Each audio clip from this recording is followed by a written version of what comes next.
padakamalam कर्मणि अकर्मा जा पश्चेत अकर्मणि चा जा कर्म स बुद्धिमान मनुष्येषु स जित्ता कृष्ण कर्म की. Anyone who can understand the process of karma, the process of work in this way, is the most intelligent person in this world. Most intelligent person. Not that a person who has passed MA, PhD examination from the university of any country. The person who understands this problem of life, he is the most intelligent person. That we should learn. He is the most intelligent person. Yasya sarve samarambha kama sankalpa varjita jnanagni dagdha karmanam tamahu Paṇḍita Budha. Paṇḍita means learned, and Budha means one who is well versed. He is called Budha. Budha, this very term, you will find in another place of Bhagavad Gita in the 10th chapter. Budha bhava samannita. Aham sarvasya prabhava matta sarvam pravartate iti matya bhajante mam Budha bhava samannita. That Budha you will find in the 10th chapter. And the same Budha, Paṇḍita and Budha. Paṇḍita, according to Bhagavad Gita, Pandit means learned man, the Sanskrit word. Pandit means, and Budha is well versed. Now, who is well versed and who is Pandit? A very learned man from by academic education may not be a learned man according to the view of Bhagavad Gita. Bhagavad Gita said he is the learned man who can see everyone on the equal footing, equal level. Vidya vinaya sampanni brahmani gavi hastini suni checha sapake cha Paṇḍita samadarsi. A Paṇḍita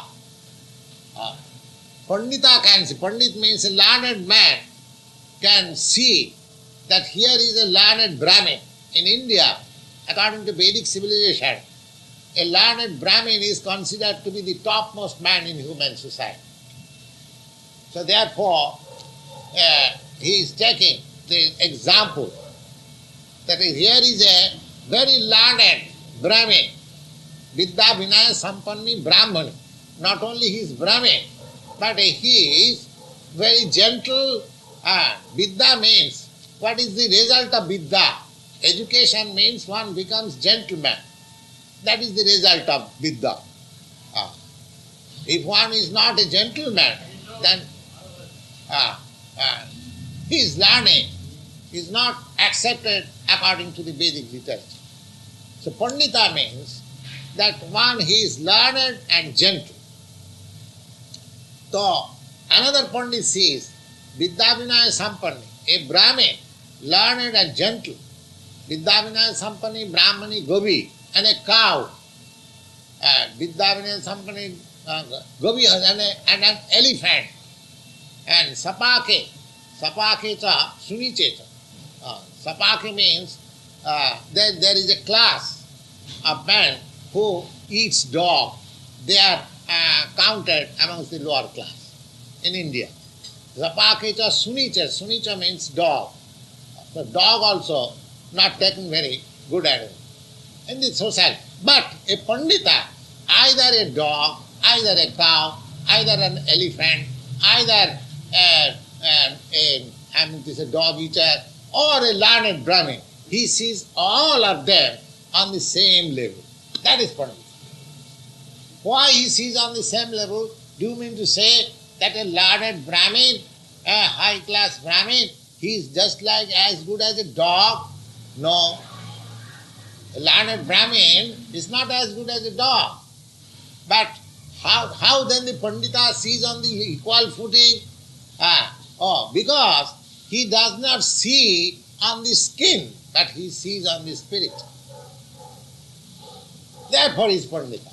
One who has learned this art to see any living being, only the spirit he sees.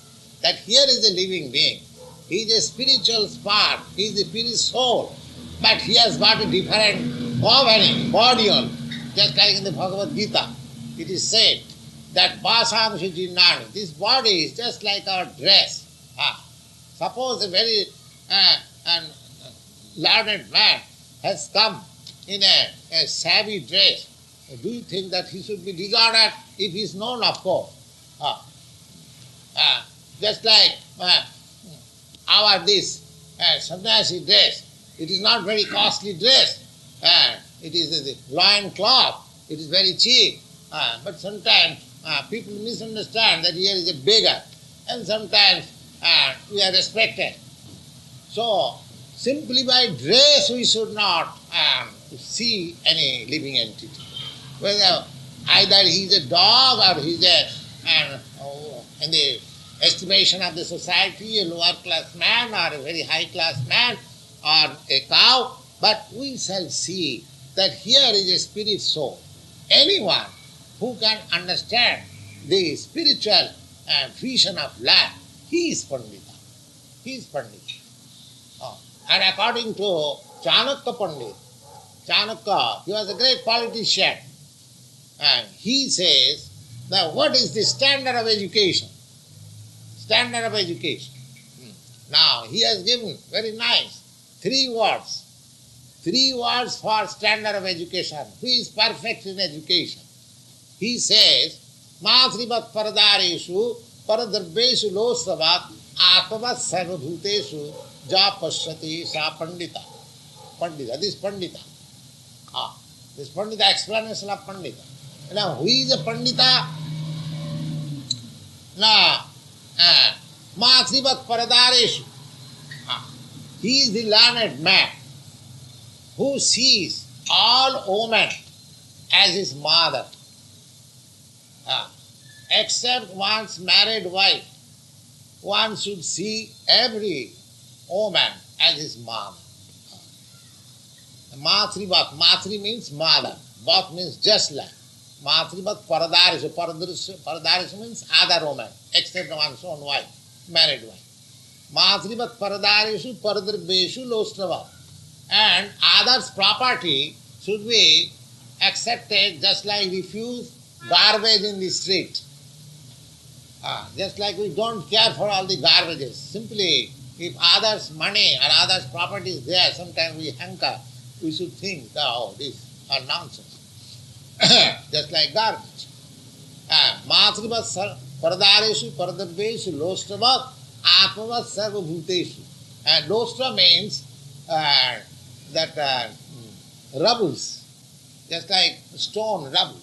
You see, there are so many rubbles and the stone over the street. Nobody cares for that. Similarly, if others' money is thrown over the street, nobody, he should not care. He should not collect. Oh, there is some money, let me take. So, Mātrivat paradareshu paradrabbeshu lostravat atmavat sarvabhuteshu. And he should see everyone. This Atmavat Sarvabhuteshu was preached by Lord Buddha. This philosophy, this one philosophy was taught throughout the whole world by Lord Buddha, that there should be no animal killing. Atmavat Sarvabhuteshu. No living entity should be given suffer, even by words. That is real life. Atmavat Japashyati. One who has such vision of life, he is called learned. He is called learned. Not by educational qualification. One who has acquired phalena parichaya. Education is understood. How far a man is educated, by his behavior, by his vision of life, it will be estimated. Not by the degrees. Atmavat sarvabhuteshu japashyati is happened. Yeah. Similarly, here also, the word Paṇḍita Paṇḍita has been used. So I have just given you some explanation of Paṇḍit from different angle of vision. And Budha also. Budha, in the Bhagavad Gita you will find the definition of Budha. Budha means well-versed. Well-versed. Well-versed means who has got studied lots of books of knowledge. He is called Budha. Now, how one becomes Budha? By studying, one should have concluded this. What is that conclusion? That is stated in the Bhagavad Gita by Lord Krishna. Aham sarvasya prabhava. Aham sarvasya prabhava matta sarvam pravartate iti matya bhajanti mang buddha bhava samannita. The well-versed person is he who has understood that Krishna is the original fountainhead of all emanations. All emanations. Whatever we see, they are all emanations from Krishna. That is the one who has understood this fact, this transcendental fact. He is well versed. Buddha. Aham sarvasya prabhava. Matta sarvam pravartate. And everything is coming out of me. Just like the sunshine is coming out of the sun. Nobody knows for how many years, how millions and millions of years, the sunshine is coming out of the sun. But still the sun is still as it is. Similarly, all the energies, the material energy, spiritual energy, lower energy, higher energy, everything is coming out of Krishna. So one who has understood this science, the Krishna science, Buddha Bhava Samana, then what he becomes, his science that he has understood, what is the sign that he has understood? He becomes a devotee of Krishna. He becomes completely Krishna consciousness. That is the sign of being well-versed. Well-versed. And this is the sign of becoming the Paṇḍita, the learned. Paṇḍita, learned. So, yasya sarvi samarambha kama sankalpa varjita jnanagni dagdha karmana tamahu panditang buddha. One who is learned enough, one who has got this knowledge that we have to work in Krishna consciousness, and he has no more lust to enjoy this material world. One who has no more lust, kama sankalpa bhajita. Everything what we do in this material world, we have got a determination that I shall enjoy the fruits of this work like this, the fruits of that work in that way. That is called kama sankalpa, determination of lust. So one is free from such lust, kama sankalpa bhajita. And how it is possible? Jnanagni dagdha karmana. Jnanagni, just like a fire. Fire burns anything which you put into it. Similarly, one who has developed this sense, the real knowledge that my life's mission is only to go back to Krishna and become Krishna consciousness. That is the highest type of knowledge. That's just like fire. So in that fire of highest type of knowledge, all lust is burnt aside. Kamavni dagda, tamahu pandita buddha. And he is the learned, he is well versed. That is the explanation of this Bhagavad Gita. And let us stop here. If there is any question, you can put. If you're rich, were you saying if you're rich, you get knowledge easier? No. I said that by your pious work, you get 4 results. By your pious work, because every work we are just today discussing what is real work and what is the reaction of the work and what is not, it is a prescribed work. These things we have discussed. Now, so far the pious work, which is called in Sanskrit language, which is called Punna Karma, we get 4 results, 4 kinds of results. by pious work, we get very good birth. Good birth means to take one's birth in aristocratic family or in rich family. That is materially concerned very good birth. So by pious work, one can become a good birth, can get his birth in a good family, and he can become a rich man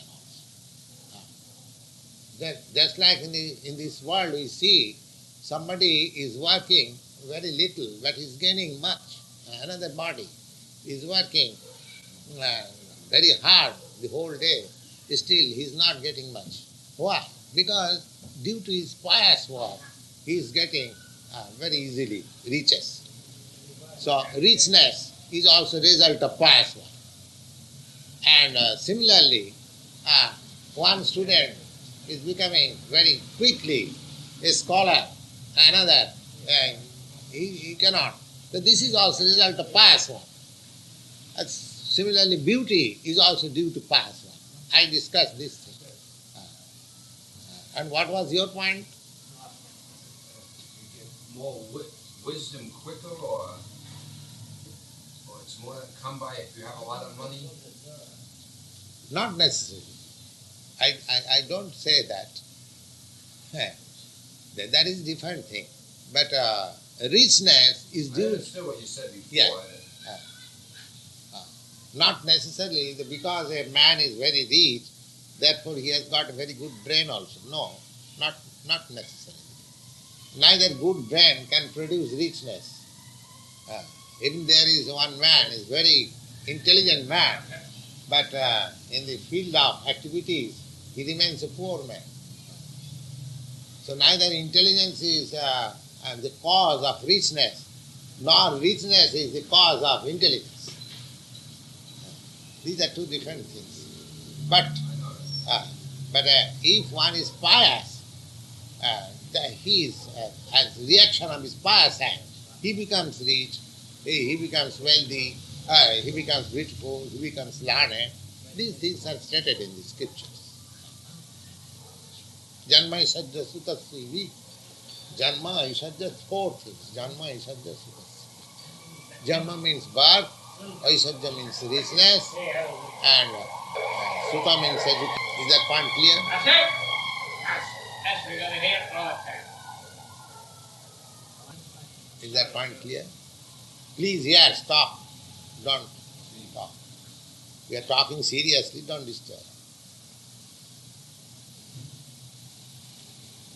Is that point clear? Yes. Yeah. Any other question?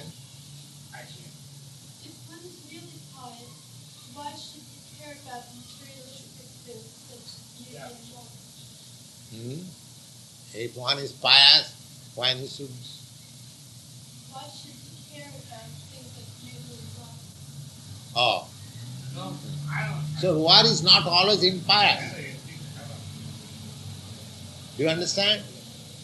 Sometimes war, fighting, so far the Vedic conception of life is concerned, there are four classes. The intelligent class, the administrator class, the mercantile class. Not only Vedic religion, this division is all over the world. There are four classes of men. So for administrative class of men, it is a duty to protect the weak.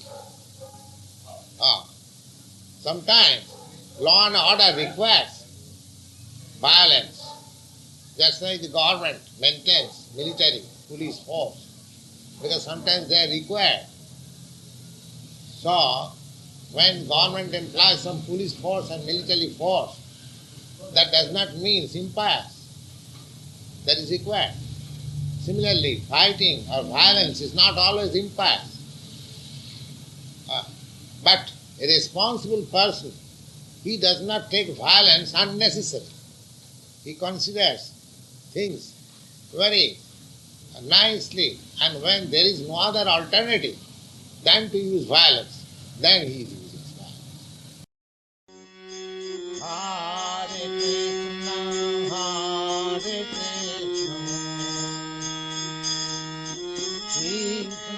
Krishna, Hare